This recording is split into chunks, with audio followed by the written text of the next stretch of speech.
शाह मेटाकोर का ये शेयर ₹3.72 के ऊपर आ चुका है। तो वीडियो को पूरा देखिए, आपको सब कुछ समझ में आ जाएगा।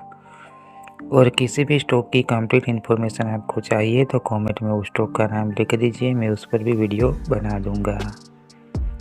देखिए, ये कंपनी स्टील सेक्टर से है, तो ये कंपनी स्टील की प्रोडक्ट्स बनाती है।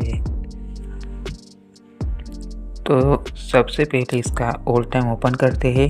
तो इसकी शुरुआती प्राइस देखिए ₹2.42 थी 2010 में।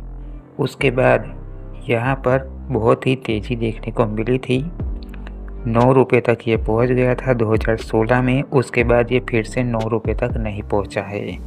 तो यहाँ पर ये जो प्राइस बहुत तेज़ी से 2016 में पहुंची थी ₹9 तक और बहुत तेज़ी से वापस नीचे आ चुकी है। तो यहाँ पर ये समझना ज़रूरी है कि रिस्क रहता है। तो अगर इसके फंडामेंटल को अगर देखें तो यहाँ पर देखिए मार्केट कैप 221 करोड़ है। तो ये 221 करोड़ मार्केट कैप है, ये नेगेटिव है क्योंकि कंपनी भी लॉस में चल रही है। ये स्टील सेक्टर है, कंपनी लॉस में चल रही है, इसीलिए ये मार्केट कैप नेगेटिव है। पी रेशियो कंप्लीट है, लेकिन कंपनी के ऊपर डेब्ट है, ये भी एक नेगेटिव ही हो चुका। ROE 5% तो ये भी नेगेटिव। EPS 20 पैसा तो ये भी नेगेटिव। डिविडेंड यहाँ पर नहीं मिलता है। Face value ₹1। तो देखा जाए तो ये फंडामेंटल नेगेटिव है क्योंकि कंपनी भी लॉस में भी चल रही है, ऊपर से कंपनी के ऊपर डेब्ट है। फाइनेंशियल की बात करें तो पिछले 5 साल से कंपनी लॉस में ही चल रही है। रेवेन्यू तो जनरेट किया लेकिन कंपनी लॉस में चल रही है। क्वार्टरली भी कंपनी ने कुछ खास प्रॉफिट नहीं किया है। अब देखिए यहाँ पर रिटेल शेयर अब देखिए यहाँ पर अगर प्रमोटर्स की होल्डिंग की बात करें तो प्रमोटर्स की होल्डिंग 29% ही है।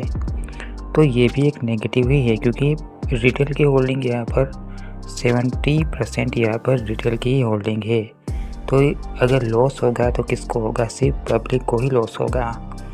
तो यहाँ पर ये बात समझिए कि इसके अंदर ऑपरेटर्स भी हो सकते हैं, इसीलिए तो स्टॉक देखिए कभी कितनी तेज़ी से भागता है, बहुत तेज़ी से इसकी प्राइस बढ़ती है, फिर बहुत तेज़ी से कम भी हो जाती है। देखिए, तो यहाँ पर इन्वेस्ट करना रिस्क है। अगर बढ़ती हुई प्राइस में बाई करोगे तो लॉस हो जाएगा, क्योंकि फाइनेंशियल भी कंप्लीट नहीं है।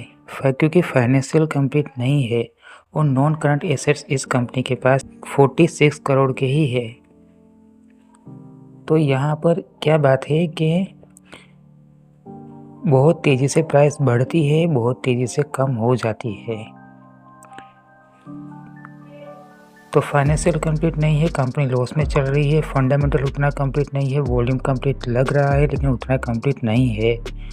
तो यहाँ पर इन्वेस्ट करना योग्य नहीं है। भले ही ये स्टील सेक्टर है तो भी इस पेनी स्टॉक के अंदर इन्वेस्ट करना योग्य नहीं है। फिर भी अगर इसके अंदर इन्वेस्ट करना है तो आप मेरे पर कर सकते हैं। जो एजुकेशन पर्पस के लिए है, जो सही इन्फॉर्मेशन थी वो मैंने आपको बताई है।